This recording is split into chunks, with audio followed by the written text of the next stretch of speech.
जवाब तो देना होगा। मैं आप सभी का स्वागत है। मैं हूं डॉक्टर अवधेश मिश्रा। 2018 के बाद 2023 में छत्तीसगढ़ में सत्ता का परिवर्तन हुआ और सत्ता के परिवर्तन में ऐसा हुआ कि कांग्रेस विपक्ष में और बीजेपी फिर से सत्ताधारी दल छत्तीसगढ़ में बनने में कामयाब हो गई। लेकिन अब सत्ता की आस में फिर से एक बार राहुल गांधी न्याय यात्रा निकालने की तैयारी कर चुके हैं। मणिपुर से लेकर मुंबई तक की यात्रा चलेगी, छत्तीसगढ़ से भी होकर गुजरेगी, छत्तीसगढ़ के 5 लोकसभा से यह यात्रा गुजरेगी। क्या कुछ असर होगा, क्या कुछ सियासत में न्याय यात्रा की आवश्यकता क्या पड़ गई कांग्रेस को, इन तमाम चीजों पर चर्चा करेंगे। लेकिन उससे पहले देख लीजिए ये खास रिपोर्ट। 2024 में होने वाले आम चुनाव से ठीक पहले कांग्रेस नेता राहुल गांधी एक और यात्रा निकालने जा रहे हैं। भारत जोड़ो यात्रा के बाद राहुल गांधी 14 जनवरी से न्याय यात्रा की शुरुआत करेंगे। ये यात्रा मणिपुर से निकलकर मुंबई तक जाएगी, जो देश की 14 राज्यों के 85 जिलों से होकर गुजरेगी, जिसमें छत्तीसगढ़ भी शामिल है। कांग्रेस ने भले ही यात्रा को आर्थिक सामाजिक न्याय यात्रा का नाम दिया हो, मगर जानकारों की माने तो यात्रा के जरिए कांग्रेस पार्टी अपनी जमीनी पकड़ को और अधिक मजबूत करने की कवायद में जुटी है। भारत जोड़ो यात्रा की तर्ज पर कांग्रेस पार्टी भारत न्याय यात्रा की शुरुआत करने जा रही है। 14 जनवरी से 20 मार्च तक यात्रा होगी। मणिपुर से यात्रा शुरू होगी, जिसका समापन मुंबई में होगा। इस दौरान 14 राज्यों के 85 जिलों तक यात्रा पहुंचेगी और देश के हर वर्ग की आवाज इस यात्रा के माध्यम से उठाया जाएगा। देश में बढ़ती महंगाई, बेरोजगारी, बढ़ती आर्थिक असमानताएं, देश में जो आर्थिक खस्ता हालात हो गई है और केंद्र में बैठी सरकार जिस प्रकार से केंद्रीय शक्तियों का दुरुपयोग करके विपक्ष की आवाज को तो दबा रही है और जनता की आवाज को कुचलने का प्रयास कर रही है, ये यात्रा इन सब की आवाज बनेगी। राहुल गांधी की इस यात्रा का छत्तीसगढ़ में असर की बात करें तो यहाँ कुल जमा 11 सीटें ही लोकसभा की हैं और 2004 से लेकर 2019 तक हुए लोकसभा चुनावों में कांग्रेस की पिछली बार अधिकतम 2 सीटें जीत पाई थी। वे भी तब जब कांग्रेस राज्य में सत्ता में थी। अब ऐसे में बीजेपी का तंज कसना लाजमी है। कांग्रेस के अनिच्छुक राजकुमार राहुल गांधी जी एक बार फिर को स्थापित करने के लिए एक यात्रा निकाल रहे हैं, जिसे उन्होंने न्याय यात्रा नाम दिया है। राहुल गांधी जी, एक बात तो आप बताएं, कुछ दिन पहले याद होगा आपने भारत जोड़ो यात्रा निकाली थी, उसके परिणाम देखिए कि 3 राज्य आपसे टूटकर अलग हो गए, बिखर गए हैं। और मोदी जी के नेतृत्व में प्रदेश देश की जनता जानती है कि भारत एक तरफ विश्व गुरु बन रहा है, दूसरी तरफ आम व्यक्ति की तकलीफ को ध्यान में रखते हुए 70 साल से बेघर लोगों को प्रधानमंत्री जी ने प्रधानमंत्री आवास दिया, उनके लिए सम्मान से जीने के लिए प्रधानमंत्री शौचालय बनवाए, उनके लिए जनधन खाता खुलवाया ताकि भ्रष्टाचार की अपेक्षा उनके लिए लाभ की स्कीम सीधे उनके खाते में पहुंची, उनके स्वास्थ्य को ध्यान में रखते हुए आयुष्मान कार्ड बनवाए। राहुल गांधी ने भारत जोड़ो यात्रा के तहत 150 दिनों में 3500 किलोमीटर की यात्रा की थी, जिसका राज्य विधानसभा के चुनाव पर ज्यादा असर देखने को नहीं मिला। अब ऐसे में इस न्याय यात्रा का लोकसभा चुनाव पर कितना असर पड़ेगा, ये आने वाला वक्त तय करेगा। Bureau report, BSTV, Chhattisgarh.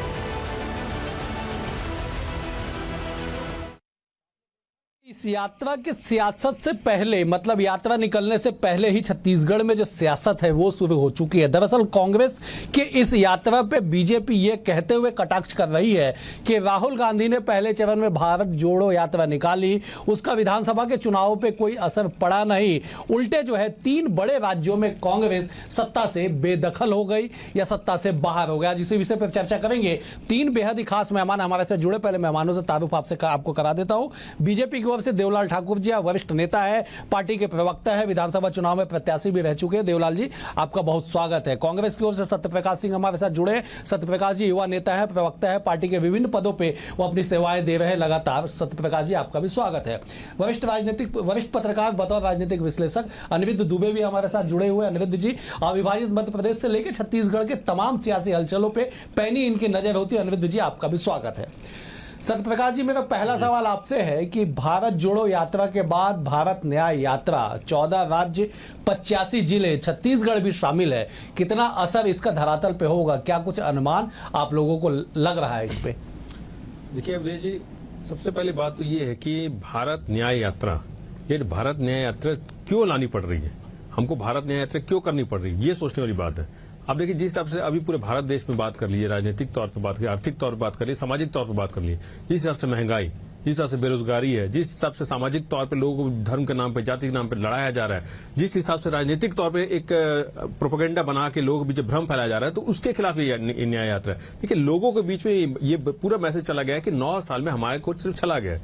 आर्थिक तौर पर महंगाई की बात की 100 दिन में नहीं हुआ, बेरोजगारी की बात की थी कि कम करेंगे, नहीं हुआ, 15 लाख की बात की थी, और सबसे महत्वपूर्ण बात कालाधन की बात की थी। तो आर्थिक तौर पर इनको सिर्फ ठगा गया। राजनीतिक तौर पर बात करूं तो राजनीतिक तौर पर बीजेपी ने, केंद्र में क्योंकि बीजेपी सरकार बैठी है, राजनीतिक तौर पर उन्होंने लोगों को फायदा लिया, सिर्फ उनको ठगने का, छलने का तौर पर। देखिए, हमारी कांग्रेस पार्टी, राहुल गांधी जी ने बोला कि कांग्रेस पार्टी आपके साथ खड़ी है, आपको राजनीतिक, आर्थिक तौर पे, सामाजिक तौर पे आपको न्याय दिलाने के लिए। देखिए अवधेश जी, आपको मालूम होगा 2014 के बाद से पहली बार ऐसा हुआ कि सुप्रीम कोर्ट ने बोला कि हेट स्पीच बढ़ रहे हैं। तो ये क्या दिखता है कि सामाजिक तौर पर भी अंदर तक जहर घोला जा रहा है। तो उसके खिलाफ वो आर्थिक तौर पर हो, उसके खिलाफ हो, उसके लिए न्याय देने के लिए कांग्रेस पार्टी, राहुल गांधी जी पूरी देश की जनता के साथ खड़े। और देखिए, ये कोई राजनीतिक यात्रा नहीं है, ये समाज के लिए यात्रा है। ये कोई कांग्रेस पार्टी की राजनीतिक एजेंडा लेकर यात्रा नहीं निकाल रही है, समाज के लिए यात्रा निकाल रही है, लोगों के लिए यात्रा निकाल रही है। और हमको एक बताना चाहते हैं, कांग्रेस पार्टी आपके साथ हर लेवल पे, हर वर्ग में, हर परिस्थिति में आपके साथ खड़ी है। ठीक है सत्यप्रकाश जी, यात्राओं का राजनीति या राजनीति में यात्रा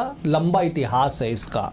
आप भले कह रहे हो कि राजनीतिक तौर पे कोई लाभ इसका नहीं होगा, लेकिन मणिपुर का चयन और मुंबई में समापन अपने आप में बताने के लिए काफी है कि कांग्रेस कैसे पिछले दरवाजे से राजनीतिक लाभ लेना चाहती है। और कोई भी राजनीतिक दल का प्रमुख व्यक्ति अगर राजनीतिक यात्रा निकालता है या कोई भी यात्रा निकालता है तो उसके पीछे राजनीतिक मंशा जरूर ही होती है। ऐसी कोई जो है आजादी के पहले की यात्रा जो अलग होती थी, आजादी के बाद की यात्राएं अलग होती है। ठीक है, आपकी बात से मैं सहमत हो सकता हूं, कार्यकर्ता आपके सहमत हो सकते हैं। मैं एक बार देवलाल जी का रुख कर लेता हूं। देवलाल जी, भारत जोड़ो यात्रा निकाली गई, 150 दिन 3500 किलोमीटर राहुल गांधी पैदल चल लिए। अब इस यात्रा में न्याय दिलाएंगे। आप लोगों ने देश में अन्याय कर दिया, मतलब बीजेपी की सरकार ने आर्थिक, सामाजिक सारी दृष्टि पे आपने राज्य देश को पीछे ढकेल दिया। राहुल गांधी निकलेंगे, एक कारवा बनता चला जाएगा और वो लोगों को न्याय दिलाएंगे, लोगों के साथ वो खड़े हैं। देवलाल जी, जवाब दे दीजिए। देखिए, जो राहुल गांधी जी हैं वो तय नहीं कर पा रहे हैं कि देश में इस वक्त क्या करना चाहिए। आज वो न्याय यात्रा, नौटंकी यात्रा निकाल रहे हैं।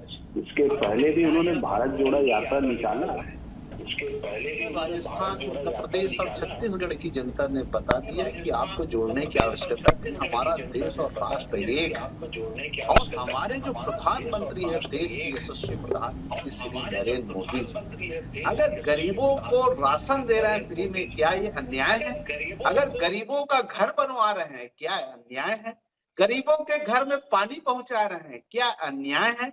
गरीबों को इलाज के लिए अगर 10 लाख रुपए तक की राशि मुहैया करा रहे हैं, क्या ये अन्याय है? देश में गरीब कल्याण के मार्ग में काम करना अन्याय है? इस चीज को कांग्रेस के लोगों को सोचना होगा। हमेशा गरीबों के खिलाफ काम करने वाली कांग्रेस पार्टी आज गरीबों के लिए अगर अच्छे कार्य हो रहे हैं तो उनको कहां से और न्याय की जरूरत पड़ रही है? एक आदिवासी समाज की महिला को आज प्रधान, राष्ट्रपति जैसे पदों पर सुशोभित करने वाली पार्टी का नाम है भारतीय जनता पार्टी। जो देश के प्रधानमंत्री नरेंद्र मोदी जी ने जो 70 सालों में नहीं मिल पाया समाज को सम्मान, वो सम्मान देकर न्याय किया है आदिवासी समाज के साथ। छत्तीसगढ़ में 23 साल में पहली बार भारतीय जनता पार्टी ने कर दिखाया, एक आदिवासी समाज के व्यक्ति को मुख्यमंत्री बना के। ये कभी कांग्रेस के लोग सोच भी नहीं सकते कि कैसे समाज को न्याय दिलाया जाता है, कैसे जनता को न्याय दिलाया जाता है, कैसे वर्गों को न्याय दिलाया जाता है। ये भारतीय जनता पार्टी की सोच और विचारधारा है कि अंत्योदय के मार्ग में काम करना है और कैसे अंतिम पंक्ति पर जो व्यक्ति बैठा है उसे अंतिम पंक्ति पर। ठीक है, बिल्कुल बिल्कुल बिल्कुल। देवलाल जी, मैं लौटूंगा आपके पास। एक बार मैं अनिरुद्ध जी का कर लेता हूं। अनिरुद्ध जी, भले कांग्रेस के साथी कह रहे हो कि ये विशुद्ध रूप से न्याय यात्रा है, राजनीति का कोई लेना देना नहीं है। छत्तीसगढ़ में बात कर ली जाए, 11 लोकसभा वाला छत्तीसगढ़, 5 लोकसभा में राहुल गांधी की यात्रा चलेगी। मैं आपको क्रमशः बता देता हूं, उड़ीसा से यात्रा आएगी, रायगढ़, जांजगीर, बिलासपुर, कोरबा, सरगुजा होते हुए मध्य प्रदेश में एंटर कर जाएगी। 5 लोकसभा, क्या असर होगा, क्या लाभ होगा? जब राजनीतिक तौर पे आप जब प्रकाश डाल दीजिए। अनिरुद्ध जी, देखिए अवधेश जी, एक छोटी सी बात मैं पहले कहना चाहूंगा राहुल गांधी जी के पिता राजीव गांधी जी ने कभी कहा था एक किसी मसले पे कि हम विरोधियों को उनकी नानी याद दिला देंगे। तब जन मोर्चा के नेता आरिफ मोहम्मद खान ने कहा था कि नानी याद दिलाने के बजाय नाना को याद करें। देखिए क्या है, राजीव गांधी जी बहुत पाक साफ व्यक्ति थे, दिल के बड़े अच्छे व्यक्ति, और राहुल गांधी जी के भी इरादे मुझे हमेशा से नेक लगते रहे। लेकिन बात वही है कथन की, मतलब राजीव जी के साथ कभी कुछ वैसा हुआ तो कभी इनके साथ भी ऐसा हो जाता है। जैसे मैं उदाहरण दे रहा हूं कि भारत जोड़ो यात्रा की जब बात थी तो भारत जोड़ो यात्रा में तो असम के मुख्यमंत्री हेमंता विश्व शर्मा उन्होंने कहा कि भाई भारत टूटा कहाँ है जो जोड़ने चले, अरे यात्रा ही करना है तो जहाँ सीमा की तरफ जाओ, जहाँ टूटा था वहां जोड़ने की बात करो। तो कुल मिला के जो है ऐसे जो प्रश्न चिन्ह अगर कहीं विरोधी लगाते हैं, विपक्षी लगाते हैं, तो वहां पे काउंटर करने वाला कांग्रेस की तरफ से कोई मेरे को जो है पुख्ता तौर पे कोई नजर नहीं आता। लेकिन जो आप बात लोकसभा 5 लोकसभा क्षेत्रों में जो गुजरेगी आप इसकी बात कर रहे हैं, तो देखिए क्या है, यात्राएं पूर्व में भी होती रही। पूर्व प्रधानमंत्री चंद्रशेखर जी की यात्रा, सुनील दत्त जी की यात्रा, ऐसे कई सारे उदाहरण हैं। लेकिन किसी यात्रा का मैंने देखा कि कुछ व्यापक प्रभाव पड़ा हो और कोई बहुत बड़ा परिवर्तन हो गया हो, ऐसी बात मुझे नजर नहीं आई। क्योंकि 3500 किलोमीटर की जो पूर्व में भारत जोड़ो यात्रा थी तो उसका विधानसभा चुनाव में कोई व्यापक असर दिखा हो, ऐसा कहीं कुछ नजर नहीं आया। और ठीक है, पार्टी को ऑक्सीजन देते रहने के लिए, जिंदा रखने के लिए राहुल जी का ये प्रयास सराहनीय है, लेकिन इसका लोकसभा चुनाव में कोई बहुत व्यापक असर होगा, इसके चिन्ह मुझे अभी तो नजर नहीं आ रहे हैं अवधेश जी। बिल्कुल बिल्कुल, आपने देखिए इन जिन 5 लोकसभा का जिक्र किया जा रहा है कि रायगढ़, जांजगीर, बिलासपुर, कोरबा, सरगुजा, इन 5 लोकसभा से राहुल गांधी की यात्रा निकलेगी। तो दर्शकों को मैं जब विधानसभा के आंकड़े भी बता देता हूं कि इन 5 लोकसभा में 40 विधानसभा आते हैं, 40 में से 24 पे बीजेपी का कब्जा है, 15 जो है कांग्रेस के खाते में और 1 गोंडवाना गणतंत्र पार्टी के खाते में ये गई हुई है। और सबसे बड़ी बात ये कि जांजगीर लोकसभा में पूरे 8 के 8 विधानसभा में कांग्रेस का कब्जा है, बीजेपी 0 पे है। और ठीक इसके उलट अगर सरगुजा की बात कर ली जाए तो सरगुजा लोकसभा के 8 विधानसभा में बीजेपी 8 के 8 पे है और कांग्रेस यहां पे 0 के स्कोर के साथ खड़ी है। राजनीतिक तौर पर कितना लाभ होगा सत्यप्रकाश जी बेहतर तौर पर बताएंगे, लेकिन सत्यप्रकाश जी ये बताइए कि इस बार आपकी इस यात्रा के, मतलब राहुल जी जो यात्रा निकालेंगे, फॉर्मेट ही बदल गया, हाइब्रिड यात्रा इसे नाम दिया गया। मतलब ये कि पैदल वो चलेंगे लेकिन बहुत सीमित क्षेत्रों में, वो गाड़ियों से ट्रेवल करेंगे, हाइब्रिड तरीके से जाएंगे, एमपी जाएंगे। लेकिन क्या माहौल बनाने में जिस उद्देश्य के साथ आप निकाल रहे, आर्थिक सामाजिक तमाम समरसता की आप बात कर रहे, उस पर सफल होंगे आप छत्तीसगढ़ में खास करके, क्योंकि हाल में ही छत्तीसगढ़ में सत्ता का परिवर्तन हो गया है। देखिए अवधेश जी, भारत जोड़ो यात्रा जब हम निकाल रहे थे उसको भी रोकने के लिए तमाम चीजें केंद्र सरकार ने अड़ंगे भी लगाए, जैसे कोरोना का बहाना लगाया, बहुत सी चीजें लगाई। फिर हम कर्नाटक जीते थे, फिर हम तेलंगाना में भी जीते, हिमाचल भी जीते थे। देखिए और यहाँ की मैं बात कर लूँ, आपको मालूम है 3 राज्य की बात कर लीजिए आप, तो 3 राज्य में वोट प्रतिशत देख लीजिए आप, वोट किसको ज्यादा मिला वो देख लीजिए आप। सिर्फ हारना ठीक है, मैं मान रहा हूं कि हम विपक्ष में बैठे, काम करने के बावजूद भी विपक्ष में बैठे छत्तीसगढ़ में, मगर वैसी हालत नहीं है इनकी जो 2018 में थी, वो 13-14 वाली हालत नहीं है। अगर हमारे खिलाफ वो जनता रहती तो हो सकता हम भी 10, 12, 13 पे होते। अगर हमने कुछ काम किया तभी तो जनता ने हमको कम से कम 35 सीटें दी, एक सम्मानजनक सीटें हमको दी है, एक मजबूत विपक्ष हमको दिया है। तो इसलिए हमारी उस यात्रा से भी हो, चाहे हमने यहाँ काम की बात की, वो उसी को लेकर फिर से हम जाएंगे। और देखिए एक चीज और मैं बोलूंगा, थोड़े से मैं इनको देवराज ठाकुर जी को जवाब देना चाहता हूँ। इन्होंने पूरे भाजपा की ये दिक्कत यही है कि ये सिर्फ मार्केटिंग बहुत अच्छा करते हैं। देखिए मैं 9 साल की अगर मैं बात कर लूं, ये बोले अंतिम व्यक्ति के तक का विकास बात कर रहा है। 123 देशों में 111वें नंबर पर हंगर इंडेक्स में भारत देश, 27 करोड़ लोग 9 साल में गरीबी रेखा के नीचे आ गए। ये है इनका अंतिम व्यक्ति का विकास। और ये स्वास्थ्य की बात करें, आयुष्मान कार्ड में घोटाला हुआ है, वो एक मोबाइल नंबर में 10 हितग्राही रजिस्टर्ड है। ये है स्वास्थ्य के लिए इनकी गरीबों की सोच। तो देखिए इन्होंने क्या किया सबके सामने है। सीएजी की रिपोर्ट छुपा के बैठे हुए जिसमें घोटाले को माइनॉरिटीज के अंदर स्कैम हुआ है, वो सब रिपोर्ट क्यों नहीं सार्वजनिक कर रहे? अगर ये हमारी बात करना है, अरे अंतिम व्यक्ति का विकास क्या होता है? मनरेगा हमने दिया है, हमसे पूछिए, आरटी हमने दिया है, गरीबी हर व्यक्ति को शिक्षा मिले, हर बच्चे को शिक्षा मिले, हमने दिया, वो मनरेगा हमने दिया। मैं तो चैलेंज के साथ बोल रहा हूं, एक ऐसा एक्ट बता दे, अधिनियम बता दे जिससे बहुत बड़ा बदलाव जनता में आया हो, वो हमने करके दिखाया। और 70 साल का इतिहास तो हमसे नहीं पूछे तो ज्यादा बेहतर होगा। और एक चीज और मैं बोलना चाहूंगा इनको, देखिए बहुत महत्वपूर्ण बात यह है कि इन्होंने मार्केटिंग करने में उस्ताद रहते, मगर जमीनी स्तर पर काम क्या किया? 9 साल में जैसे मैंने आपको, इन्होंने स्कैम पे स्कैम हो रहे हैं, आपके काम के 11 नंबर पे, 111 नंबर पे, ठीक है, उसके अलावा आपको कुछ नहीं है मार्केटिंग के अलावा। मगर देखिए जनता बहुत भुगत चुकी है आपके रोजगार के नाम पे, हो बेरोजगारी के दम पे बहुत भुगत चुकी है। अब जनता इसे खुद सवाल कर रही है। देखिए जहां सवाल आएगा वहां पे क्या लेके आएंगे? अयोध्या लेके आएंगे। जहां सवाल होगा वहां मस्जिद लेके आएंगे। उसके अलावा इनको है ही नहीं मुद्दा। मैं फिर से 40 साल पूछ रहा हूं, एक अधिनियम बता दे जिससे बहुत बड़ा बदलाव आया हो। ठीक है, मैं सीधे आपके सवाल पे मैं जवाब मांग लेता हूं। देवलाल जी, दावा किया जा रहा है कि एक अधिनियम आप बता दीजिए, एक ऐसा बदलाव बता दीजिए जिसे लोगों पे व्यापक असर पड़ा हो, इसका जवाब दे दीजिए। और दूसरा ये कि छत्तीसगढ़ की जनता ने तो तय किया 2023 में कि बीजेपी सत्ता में रहेगी, दावा यह कि कांग्रेस काम करके विपक्ष में गई, आप केवल मार्केटिंग करके सत्ता में आ गए। देखिए, भारतीय जनता पार्टी मार्केटिंग करती है, काम करती है, गरीबों के लिए काम करती है, लेकिन भ्रष्टाचार नहीं करती। आज हमारी सरकार इस देश में है, एक भी भ्रष्टाचार बता दे कांग्रेस के लोग। हमारे देश के प्रधानमंत्री जी ने उसी दिन तय किया था कि जिस प्रकार से कांग्रेस के लोग सत्ता में आते ही भ्रष्टाचार करते हैं, कितने प्रकार के भ्रष्टाचार हुए, G2 जी, जीजा जी, कितने प्रकार के भ्रष्टाचार हुए। आज छत्तीसगढ़ में भी इनकी अगर सरकार गई है तो सिर्फ और भ्रष्टाचार के कारण इनकी सरकार गई है। आज छत्तीसगढ़ के पैसे को लूटने के लिए यहाँ के मुख्यमंत्री और कांग्रेस के लोगों ने कोई कसर नहीं छोड़ रखा, जिसको छत्तीसगढ़ की जनता बखूबी जानती थी कि और आने वाले समय में अगर इनको मौका मिला तो छत्तीसगढ़ राज्य नहीं बचेगा। जिस प्रकार से छत्तीसगढ़ को कर्ज में लादने का काम इस कांग्रेस सरकार ने किया, छत्तीसगढ़ के खून पसीने को लूटने का काम इस कांग्रेस की सरकार ने किया, छत्तीसगढ़ की जनता समझ चुकी थी कि ऐसे कांग्रेस के हाथ से छत्तीसगढ़ को निकालना बहुत जरूरी है। और मैं ये पूछता हूँ, ये इकोनॉमी इधर उधर, देश विदेश, इधर उधर की बातों को फैला के कांग्रेस हवा से हवा में बातें करते हैं, लेकिन हम लोग गांव में रहते हैं, गांव में जाके देखिए, जिस आदमी का घर नहीं है और उसको घर बन के मिलता है तो प्रधानमंत्री जी को दिल से दुआएं देता है। जिस गरीब परिवार अगर अस्पताल में जाता है, उसके पास पैसे नहीं रहते, तो वो भगवान की तरह नरेंद्र मोदी जी देश के प्रधानमंत्री आयुष्मान कार्ड लेकर खड़े रहते हैं कि 5 लाख रुपए तक का था इलाज, अब 10 लाख रुपए तक का इलाज रहेगा। उस गरीब के ऊपर क्या बीतता होगा आप सोचिए कि उस अस्पताल में कोई उसके बात करने वाला नहीं है।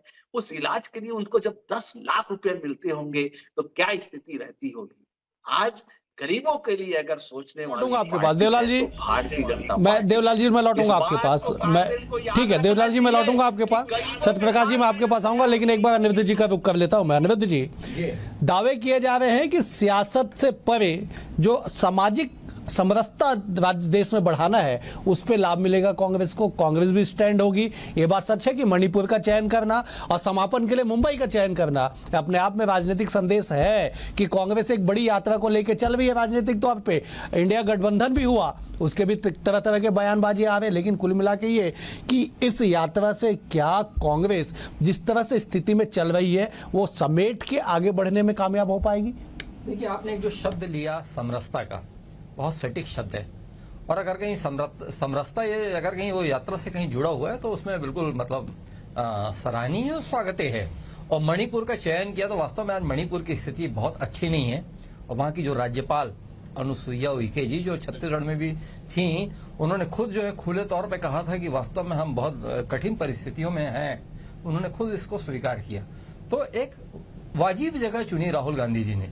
आपने इंडिया का भी उल्लेख किया, अगर कहीं आज वास्तव में इंडिया सटीक तरीके से खड़ा होता, ये तो इतने बटे अभी भी नजर आ रहे हैं, और मुझे नहीं लगता कि अब इतना कम बचा है लोकसभा चुनाव में कि इंडिया उतना शक्तिशाली बनकर सामने आएगा। अगर कहीं ये बिल्कुल कहीं आपस में जुड़े रहते, और वो जुड़े हुए अगर कहीं पूरे जो है राजनीतिक पार्टियां भी अगर कहीं इस न्याय यात्रा को पूरा समर्थन देती, तो वास्तव में एक बहुत बड़ा आकार इसका बनता, बहुत बड़ा स्वरूप बनता, और बहुत बड़ा स्वरूप बनता तो पूरे के पूरे इंडिया को भी फायदा होता। लेकिन इसके आसार जो है अवधेश जी मुझे नजर नहीं आ रहे हैं। लेकिन हाँ, अभी हमारे भाई सत्यप्रकाश ने एक जो मनरेगा का उल्लेख किया, तो वास्तव में मनमोहन सिंह सरकार की एक अच्छी योजना थी। कोविड के समय में जो मनरेगा, उससे जो है मतलब यहाँ पे भूखों मरने की नौबत नहीं आई, और लोगों को जो वहाँ पे रोजी रोटी मिली और मजदूरी मिली, एक बहुत अच्छी बात है। लेकिन बात जो है आपने एक मार्केटिंग की अवधेश जी, मतलब एक उल्लेख किया, एक सवाल भी पूछा हमारे साथी ने, मतलब एक मिनट बोल लेने दीजिए देवलाल जी, आखिरी लाइन मेरे को देवलाल जी मैं आऊंगा आपके पास, मुझे अपनी लाइन जी को कंप्लीट करने दीजिए देवलाल जी, मैं आऊंगा। वैसे भी आपके जितना लंबा नहीं बोलता मैं, बड़ा संक्षेप में बोलता हूँ मैं देवलाल जी। जी जी, जहाँ तक के बात इसकी है अवधेश जी की, मतलब काम करके भी जो और मार्केटिंग की, तो देखिए क्या किसने रोका है भाई मार्केटिंग से? इंदिरा जी, उसी गांधी परिवार की बात करें, इतना ही तो इंदिरा जी ने कहा था गरीबी हटाओ, और कितना लंबा चल गई। तो आप भी कोई फार्मूला ढूंढ लीजिए, ठीक है, मैं सत्यप्रकाश जी का रुख करता हूँ। सत्यप्रकाश जी, आपको जवाब देना चाहते, पहले आप जवाब दे दीजिए, फिर मैं सवाल लेके आऊंगा आपके लिए। देखिए, मैं इन्होंने बात की देवराज जी की भ्रष्टाचार। अरे भाई, छगन भुजबल जी का क्या वो कहाँ गया? देखिए, वो तो हर कोई बहुत जानता, कुछ जनता जानती है कि इनकी तरफ आ जाए तो क्या हो। एक मेरा सवाल छूट गया था, मैं इनसे पूछा था, बहुत ये ढोल पीट रहे हैं आदिवासी आदिवासी। अरे भाई, यहाँ भी आदिवासी आपने मुख्यमंत्री बनाया, बहुत अच्छी बात है, बहुत अच्छे नेता, वो सीधे साधे नेता, मगर उनके ऊपर नैतिक दबाव बना रहे। देखिए, आदिवासी मुख्यमंत्री बनाने के बाद हंसदेव वही आदिवासी जंगल कट रही है, उस पर क्यों नहीं बोल रहे हैं? देवराज जी से मैं तो चाहता हूँ वो पूरी छत्तीसगढ़ जनता का जवाब देगा, वो कब रुकेगी, वो कटाई कब रुकेगी, उस पर कब उसका आदेश रद्द होगा, इसका जवाब चाहिए। आदिवासी सिर्फ बनाने से नहीं होता कि आपने राष्ट्रपति बना दिया, आपने यहां पे बना दिया, सिर्फ आदिवासी चेहरा बनाने से नहीं होता। आदिवासी अगर मुख्यमंत्री बना, उनको हक भी देना पड़ेगा, आदिवासी वर्ग को भी हक देना पड़ेगा, जो इन्होंने सिर्फ ठगा है। ऐसे में हमारी पार्टी बोले, ऐसे मैं खुद बोल रहा हूं कि इन्होंने हर वर्ग को ठगा है। आप किसी वर्ग को उठा लीजिए, महिलाओं में देख लीजिए आप, इनकी विधायक 25 साल की जेल में काट रहे। युवाओं की बात करिए, सबसे उच्चतम स्तर पर बेरोजगारी आज की स्थिति में। आप क्राइम में बात करिए, भारत देश अब ऐसे हालात पे है क्राइम में कि बड़े बड़े देश इनके पीछे भाग रहे हैं। तो ये हालात है कि हर वर्ग जो है यहाँ पे प्रताड़ित हुआ पिछले 9 साल में। आप किसी बात को उठा के देख लीजिए। सत्यप्रकाश जी, जो आप हंसदेव का जिक्र कर रहे हैं, हंसदेव पे मैं एक अलग से डिबेट में कर चुका हूं।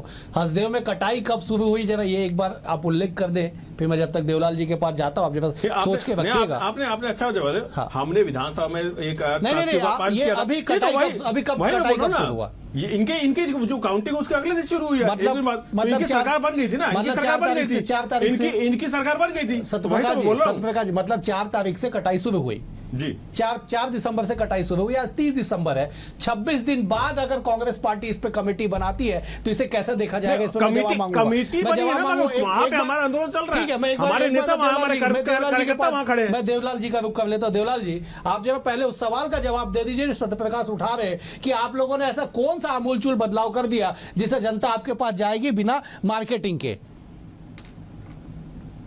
पहले अरण्य मामले को ही बता देता हूँ। इनका जो DS सिंहदेव है, उप मुख्यमंत्री, उन्होंने अपनी सरकार में विरोध किया था कि अरण्य की जो कटाई हो रही है, अगर कटाई हुई तो पहली गोली मेरे सीने में पड़ेगी। लेकिन इनका जो आदिवासी विरोधी कांग्रेस का चेहरा है, उनके सीने में गोली नहीं मारा, लेकिन कटाई जारी रखा। और वो उप मुख्यमंत्री सत्यप्रकाश जी, एक बार देवलाल जी को कंप्लीट करने दीजिए। इस चीज को समझने की आवश्यकता है। कांग्रेस हमेशा दोहरा चरित्रावली लेके आगे बढ़ती है, हमेशा गुमराह करती है, ठगने का काम करती है, जिसको आदिवासी समाज और छत्तीसगढ़ की जनता समझ चुकी है। इसीलिए तो इस तरीके के आपको परिणाम देखने को आज छत्तीसगढ़ में मिल रहे हैं। जहां तक इनकी न्याय यात्रा की बात है, तो इनकी न्याय यात्रा नहीं है, ये नौटंकी यात्रा है। इससे कुछ होना जाना नहीं है। छत्तीसगढ़ की जनता भारतीय जनता पार्टी के ऊपर भरोसा किए हुए हैं। आप लिख लो, जिस भी 5 लोकसभा बोल रहे हैं उसके साथ 6 लोकसभा आने वाले समय में, इस समय हमारे आदिवासी मुख्यमंत्री विष्णुदेव साय के नेतृत्व में, भारतीय जनता पार्टी के नेतृत्व में 11 की 11 सीट जीतकर आदरणीय प्रधानमंत्री नरेंद्र मोदी जी के झोली में छत्तीसगढ़ डालेगी। ठीक है, मैं अनिरुद्ध जी का रुख कर लेता। अनिरुद्ध जी, सवाल अभी भी बना हुआ है कि क्या इस न्याय यात्रा का लाभ कांग्रेस पार्टी को मिल पाएगा। इसलिए मैं पूछ रहा हूं क्योंकि कांग्रेस ने भी मिशन 11 लोकसभा में 11 के 11 सीट जीतने का तय किया है, लेकिन 2004 से लेकर 2019 तक हुए 4 लोकसभा चुनाव में कांग्रेस अधिकतम 2 के स्कोर तक पहुंची 2019 में, वो भी तब जब सत्ताधारी दल के रूप में कांग्रेस छत्तीसगढ़ में स्थापित थी। देखिए अवधेश जी, मेरा यही कहना है, और मैं पूर्व में भी कह चुका हूं, तो चलिए दूसरे अंदाज में मैं कह देता हूं कि कांग्रेस के जीवित रहने के लिए और कांग्रेस को मजबूत बनाए रखने के लिए निश्चित रूप से ये जो बहुत मतलब उचित होगा और उसके फायदे में, उसके हित में रहेगा। लेकिन लोकसभा चुनाव को अगर हम जोड़ के देखें तो जनवरी महीना जो है बहुत परीक्षा की घड़ी है, भारतीय जनता पार्टी के लिए भी और कांग्रेस के लिए भी। तो बस आप मान के चलिए कि जो जनवरी में जो भी दृश्य आना है वो बहुत बड़ा निर्णायक दृश्य होगा लोकसभा चुनाव के लिए। ठीक है, चलिए, समय का अभाव। आप तीनों मेहमानों का बेहद शुक्रिया। देवलाल जी आपका भी शुक्रिया, सत्यप्रकाश जी आपका भी शुक्रिया, अनिरुद्ध जी आपका भी शुक्रिया। कुल मिला के ये कि न्याय यात्रा की जरूरत तब पड़ती है जब देश में या राज्य में या किसी भी स्थान पे अन्याय हो रहा हो, लेकिन कांग्रेस आर्थिक और सामाजिक न्याय के उद्देश्य से जो यात्रा निकालने जा रही है, 14 जनवरी से शुरू होने वाली यात्रा 20 मार्च तक चलेगी। मणिपुर से मुंबई तक ये यात्रा जाएगी, छत्तीसगढ़ के 5 लोकसभा को कवर करेगी। इन तमाम आर्थिक और सामाजिक न्याय यात्रा का लाभ कांग्रेस को और देशवासियों को क्या मिलेगा ये तो आने वाला वक्त तय करेगा, लेकिन इतना तय है कि कांग्रेस के इस आगामी यात्रा से सियासत में खलबली मची हुई है। फिलहाल आज चर्चा में इतना ही, कल एक और विषय के साथ होगी मुलाकात, तब तक के लिए नमस्कार।